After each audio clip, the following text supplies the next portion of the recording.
It is difficult to grasp the sheer size of this gargantuan ancient masterpiece without one first coming face to face with it. Truly a sight to behold, and although long claimed as Roman architecture, is in reality a seemingly impossible feat of ancient engineering. Its builders once incorporating blocks such as those located within the trilithon, or that of the pink Aswan columns, each a perfectly cut singular piece of granite of weights upwards of 1,000 tons quarried and transported from thousands of kilometers away to where they stand today. How did they build with such gigantic stones? How did they move them into place? How can academia be trusted to give us an accurate dating of these structures? Indeed, an accurate account of who constructed them, when to this day, we simply have no idea how one would go about setting such ginormous stones aloft one another. There are many clues and identifiable features hidden throughout this ancient plateau of giants, which clearly indicate and will eventually lead you to the same conclusion as I in regards to who and indeed when these structures were really constructed. One of which being what we know today as ashlar stones.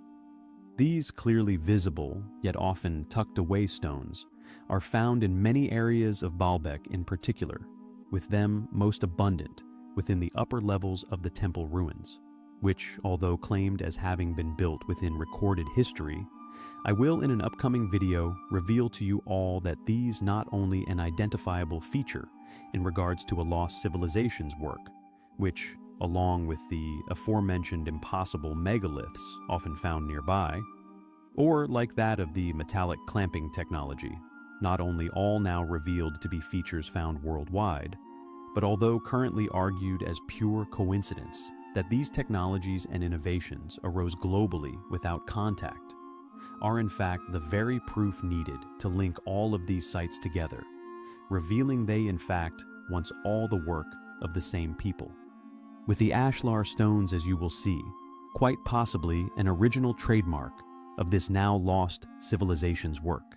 Yet, for now, I digress.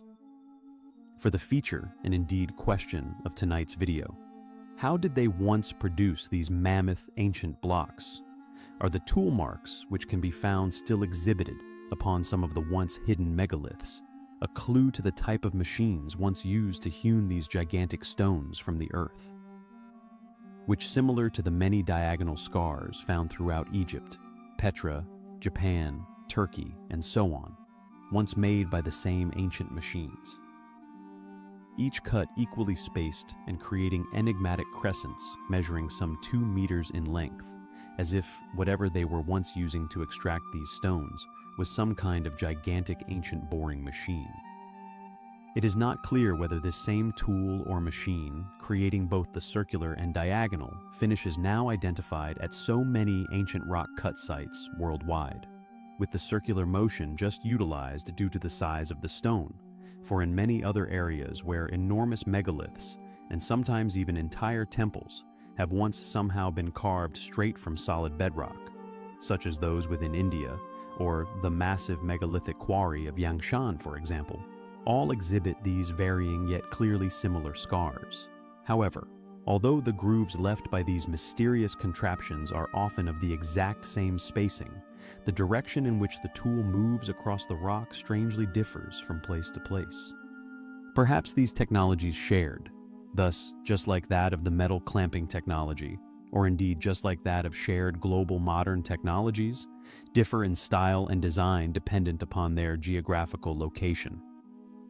Could these scars be proof of not only incredibly powerful, advanced ancient high technologies once used in the creation of these incredible structures, but perhaps they even had access to vehicular technology capable of lifting and transporting these megaliths from the vast distances they often originated from.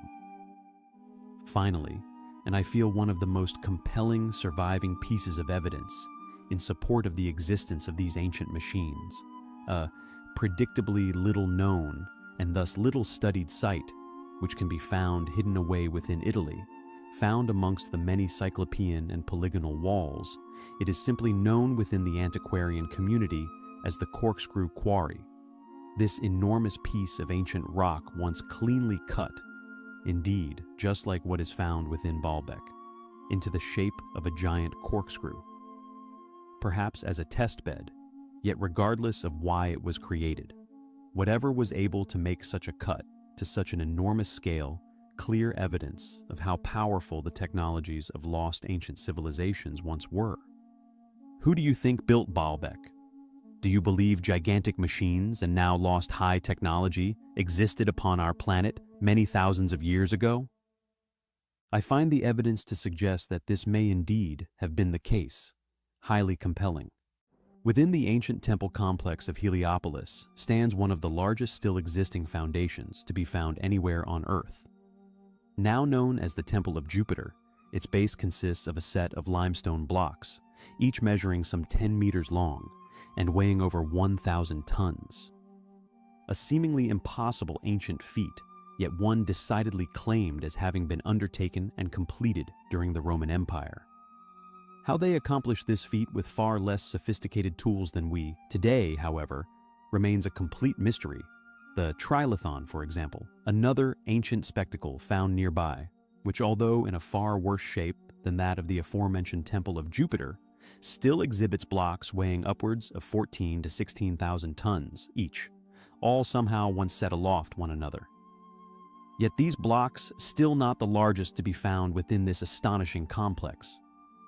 With the stone of the pregnant woman undoubtedly the jewel in the crown of this incredible ancient wonder.